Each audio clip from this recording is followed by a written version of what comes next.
Imagine waking up in a hospital bed with no memory of how you got there and being told that your breakdown was just a product of your own mind.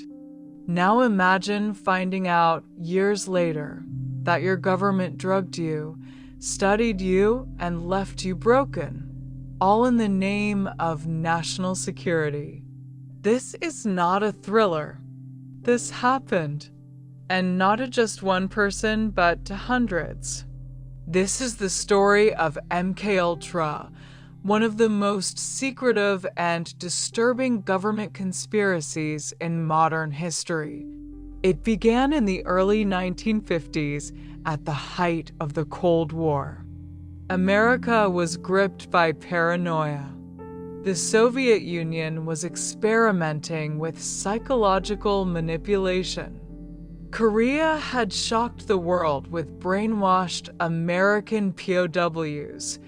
The CIA saw danger, but also opportunity. They asked a terrifying question. Could the human mind be controlled, reprogrammed, even erased and rebuilt? In 1953, under the direction of CIA Director Allen Dulles, a covert operation was launched, MKUltra. Its goal was simple: master the science of mind control before anyone else did. But what followed was anything but simple. The program was run by Dr. Sidney Gottlieb, a chemist, a patriot, and a man with virtually no oversight. With nearly unlimited funding, he turned the United States into a laboratory and ordinary citizens into unwilling test subjects. What did the CIA do under MKUltra? They experimented with LSD, amphetamines, barbiturates, hypnosis, isolation, sensory deprivation, and electroshock therapy. But they didn't test them in clean, clinical trials. They tested them in brothels, prisons, hospitals, and universities. Many times without consent, often without even informing the participants. In one operation called Midnight Climax, CIA agents set up fake brothels in San Francisco. They lured unsuspecting men, dosed them with LSD, and watched behind one-way mirrors to see what would happen. They filmed the results. No one was told. No one gave permission. In Canada, a respected psychiatrist named Dr. Ewan Cameron ran MKUltra experiments at the Allen Memorial Institute in Montreal. His patients, many seeking help for depression or anxiety, were subjected to brutal depatterning techniques. They were drugged, placed in chemically induced comas for weeks, and bombarded with repeated audio messages. Some emerged without the ability to speak, recognize family, or recall their own childhoods, all in the name of science. One of the most infamous deaths tied to MKUltra was that of Frank Olson, a U.S. Army scientist who worked with the CIA. In 1953, Olson was secretly dosed with LSD by his colleagues as part of an experiment. Days later, he plunged to his death from a New York hotel window. The CIA claimed it was suicide, but in the decades that followed, the truth unraveled. In the 1970s, after Watergate shattered public trust in the government, the U.S. Congress launched investigations into intelligence abuses. Led by Senator Frank Church and later by the Rockefeller Commission, the truth about MKUltra began to surface.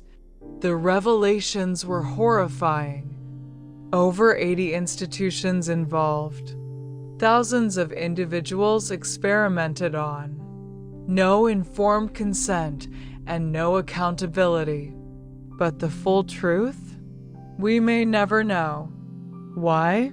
Because in 1973, right as investigations began, CIA Director Richard Helms ordered all MKUltra records destroyed, tens of thousands of documents shredded, erased, burned. Only a few boxes survived, thanks to a misfiled archive. The government claimed the program had ended in the 1960s, that it was never about harming anyone, that it was necessary during a time of Cold War fear. But for the victims, there was no closure, no apologies, and for many, not even answers. People lost years of their lives, suffered permanent psychological damage, and were left to rebuild with no recognition. Families were torn apart, lawsuits were filed, settlements were made in secret, but no one was truly held accountable. Even today, MKUltra is often dismissed as a conspiracy theory, but it's not a theory.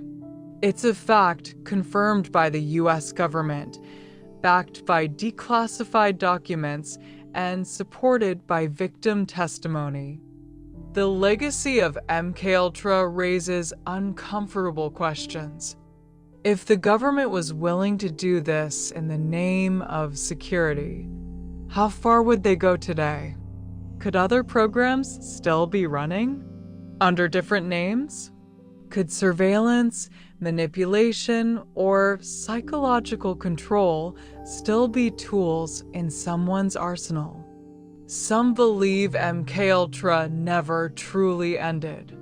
They point to strange modern experiments, questionable research funding, and the fact that we now live in a world where personal data, behavior prediction, and mass influence are more powerful and accessible than ever before.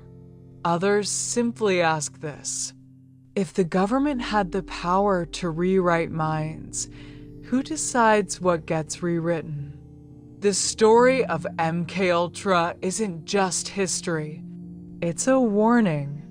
Because the scariest part isn't that the program existed, it's how easily it was hidden, how quickly it was denied, and how long it took before anyone even believed the victims. MKUltra may be over, but its shadow remains. And as long as secrecy is protected more than truth, there will always be another dark chapter waiting to be written.